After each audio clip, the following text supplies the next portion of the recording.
কুমড়োর ডাঁটা বা কুমড়োর ডগা তো আমরা অনেকভাবেই খেয়ে থাকি, কিন্তু আজকের যে প্রসেসে আমি রান্না করছি এটা আমিও প্রথম কিন্তু খেয়েছিলাম।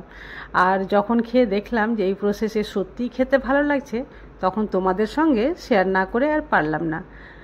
তো এই রেসিপিটা সত্যি একটা ইউনিক রেসিপি, এটা তোমরা না দেখলে মিস করবে, সত্যিই বলছি মিস করবে, কারণ একটু অন্যরকম আমি রান্না করার চেষ্টা করেছি। আর এই রেসিপিটা সম্পূর্ণ নিরামিষ একটা রেসিপি, তোমরা নিরামিষ দিনেও এটা ট্রাই করতে পারো। গরম ভাতে এটার সঙ্গে আর কিছুই লাগবে না। তো চলো, সবাইকে শুভ সকাল, আবার আরেকটি কুকিং ব্লগে তোমাদের সকলকে স্বাগত। তো চলো, সকাল সকাল আমি কিন্তু কুমড়োর এই যে ডগা গাছ থেকে কেটে নিয়ে চলে এসেছি।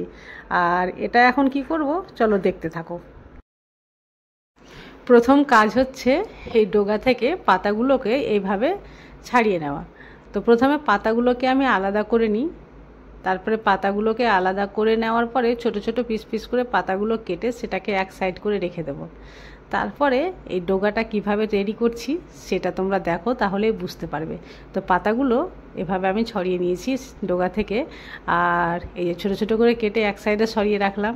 এবার যে ডগাটা সেটার উপরে কিন্তু আঁশ থাকে, আর সেই আঁশটা সেদ্ধ হয় না।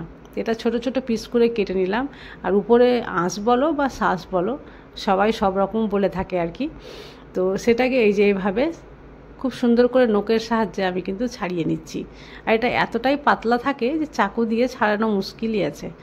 তো আমি এটা হাতের সাহায্যে ছাড়িয়ে নিয়েছি, আর দেখো উপর থেকে কতগুলো কিন্তু বেরিয়েছে, আর যেগুলো কোনোভাবেই কিন্তু সেদ্ধ হবে না, আর খাওয়ার সময় দাঁতে আটকে যাবে আর একেবারে বাজে লাগে।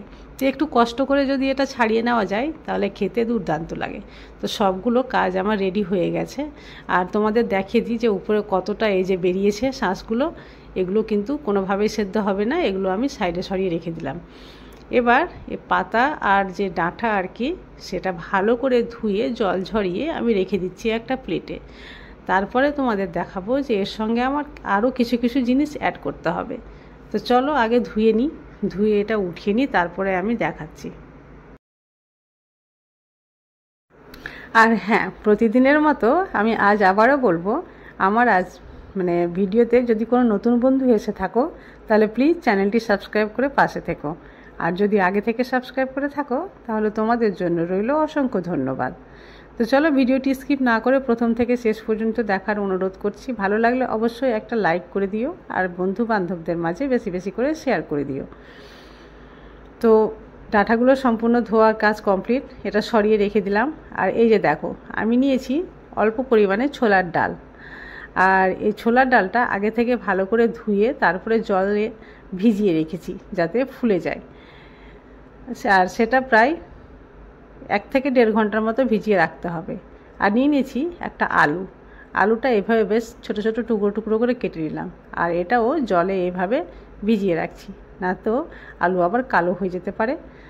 তো চলো, সবগুলোকে আমি সাইডে সরিয়ে রাখলাম। এবার আমি একটা পেস্ট তৈরি করেছি। এর মধ্যে কি দিয়েছি তোমাদের বলে দিই। এর মধ্যে আমি দিয়েছি 1 টেবিল চামচ লাল সর্ষে, আর দিয়েছি 7-8টা পরিমাণ চীনাবাদাম, চীনাবাদামটা কাঁচা ছিল। আর নিয়ে নিচ্ছি 5 ফোড়ন, এটা হলো সবচাইতে মেন উপাদান। এই 5 ফোড়নের স্বাদেই কিন্তু এর স্বাদটা একেবারে পরিবর্তন হয়ে যাবে। তো চলো, সবগুলো আমি অ্যারেঞ্জমেন্ট করে নিয়েছি। এবার গ্যাসের ফ্লেম অন করে আমি একটা প্যান বসিয়ে সর্ষের তেল দিয়েছি। তেল একটু গরম হলে 2টো শুকনো লঙ্কা দিলাম, আর 1/2 টিস্পুন দিয়ে দিয়েছি আস্ত জিরে, আর তারপরে দিয়ে দিলাম 5 ফোড়ন। আর এটা একটু হালকা হালকা ভাজা হয়েছে, তারপরে আমি সেই কেটে রাখা আলুর টুকরোগুলো দিয়ে নাড়াচাড়া করে একটু লালচে করে ভেজে নিচ্ছি।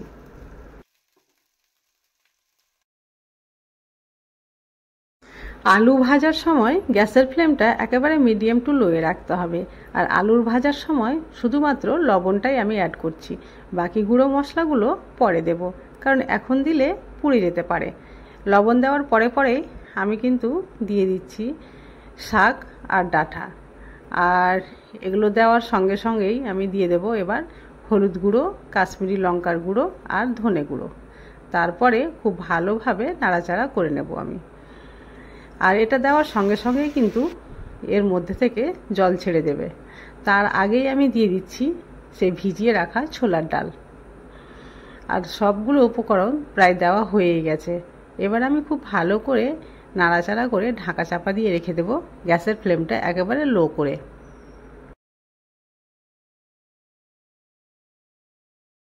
ফিরে আসলাম 5 মিনিট পরে। 5 মিনিট পরে ঢাকনাটা খুলে দিয়ে খুব ভালোভাবে আবারও নাড়িয়ে নিচ্ছি। জল প্রায় শুকিয়ে এসছে, আর এখন এই অবস্থায় একটু নাড়াচাড়া করে খুব ভালোভাবে কষিয়ে নিতে হবে। কষানো হয়ে গেলেই আমি জলটা অ্যাড করব। তো এইভাবে নাড়াচাড়া করার পরে আমি এখানে প্রায় অর্ধেক গ্লাসের মতো জল অ্যাড করছি, কারণ যে ছোলার ডালটা সেটা একটু সেদ্ধ হওয়ার জন্য জলের দরকার। আলু আর ডাঁটা তো সেদ্ধ হয়ে যাবে, ছোলার ডালটা একটু সেদ্ধ হতে সময় লাগবে, তাই আমি এখানে অর্ধেক গ্লাস জল অ্যাড করলাম। আর গ্যাসের ফ্লেমটা লো রেখে আমি আবারও ঢাকা দিয়ে রেখে দেব। প্রায় 5 থেকে 7 মিনিট পরে ফিরে আসলাম।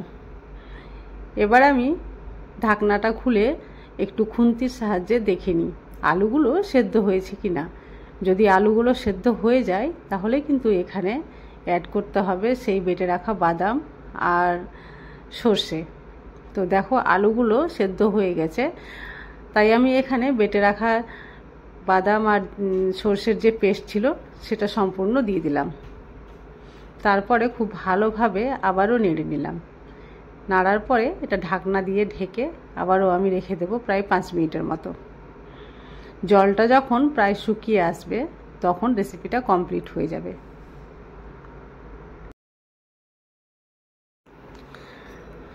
কারণ এই রেসিপিটা একেবারে মাখো মাখো হয়ে থাকবে আর গরম ভাতে খেতে দুর্দান্ত লাগে।